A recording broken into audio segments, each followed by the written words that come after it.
बरेच जण म्हणतात की आमच्या घरामध्ये घवघव लागत नाही, आमच्या घरामध्ये कुठल्या प्रकारची शांतता नाही, आमुषा पौर्णिमा आली की आमच्या घरामध्ये दुःख यायला लागतात. त्या घरामध्ये एक उपाय सांगतो.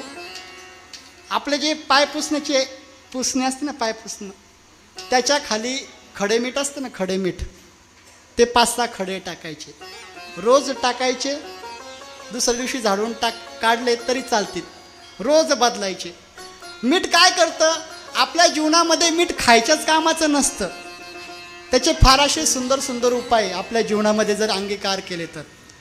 या मिठाच्या, तुमच्या घरामध्ये किती वाईट माणूस येऊ द्या, जर तुमच्या पाय पुसणीच्या खाली जर मीठ असेल, तो किती वाईट असू द्या, त्याच्या अंगामध्ये किती वाईट शक्ती असू द्या, किती तुमच्या घरात जर त्याने प्रवेश केला तर त्याची जी विद्या असेल, त्याची जी वाईट प्रवृत्ती असेल, ती घराच्या बाहेरच त्या मिठामध्ये नष्ट होऊन जाते.